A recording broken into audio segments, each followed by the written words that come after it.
Hi everyone, welcome to my channel. நர்சரிலேருந்து ரோஜா செடி வாங்கிட்டு வந்தது எல்லோரும் ஃபேஸ் பண்ணக்கூடிய ஒரு காமனான ப்ராப்ளம் வந்து செடி காயுது, ஆனால் இலைகள் வந்து காஞ்சு உதிருது அப்படிங்கிறது. நேற்று ஒரு சிஸ்டர் கமெண்ட் பண்ணியிருந்தாங்க, புதுசாக வாங்கின செடி காஞ்சு விழுது, என்ன பண்ணலாம் சிஸ்டர் அப்படின்னு.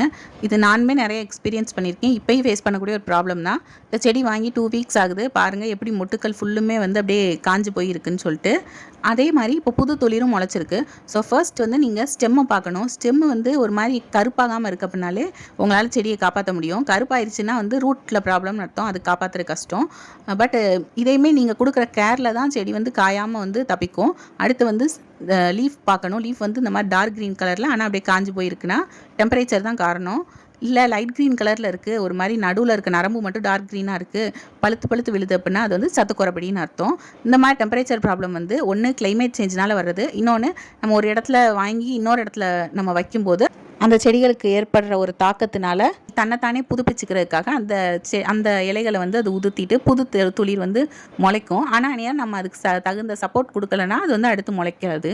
ஸோ இதுக்கு வந்து நான் ஃபஸ்ட்டு நல்லா இது டெம்பரேச்சர் தாங்குகிற செடி தான், ஆனால் செமிஷேடில் வச்சுருக்கேன். வச்சுட்டு ஒரு தடவை தான் ஒரு நாளைக்கு தண்ணி ஊற்றுறேன். தண்ணி வந்து இருக்கணும், பட் நல்லா வந்து ட்ரெயின் ஆயிடணும். இப்படி பண்ணும்போது நல்லா புது துளிர் விட்டு வர ஆரம்பிச்சிருச்சு. இந்த மதியான சன்லைட் மாதிரி அதிகமானது வந்து படக்கூடாது. லைட்டாக ஈவினிங் போல் இருக்கிற மாதிரி சன்லைட் படுறது நல்லது. அடுத்து துளிர்கள் வந்து நல்லா பெருசாக வளர்ந்ததுக்கப்புறம் இந்த பழைய இதுகளெல்லாம் வந்து கொஞ்சம் கொஞ்சமாக வெட்டி விட்றணும். அப்படின்னா தான் அடுத்த பூக்கள் முளைக்கும். அடுத்து வந்து நம்ம வச்சுருக்கிற செடியோட வகையை பொறுத்து நம்ம வந்து வெயில்லையும் வச்சுக்கலாம். மேலே வந்து கொஞ்சம் கோகோபீட் போட்டு விட்டுக்கிறது வந்து எல்லா செடிக்குமே நல்லது. இந்த வீடியோ பிடிச்சிருந்தா லைக் பண்ணுங்கள். வேறு ஏதாவது டவுட்ஸ் இருந்தாலும் கமெண்ட் பண்ணுங்கள். தேங்க்யூ ஃபார் வாட்சிங்.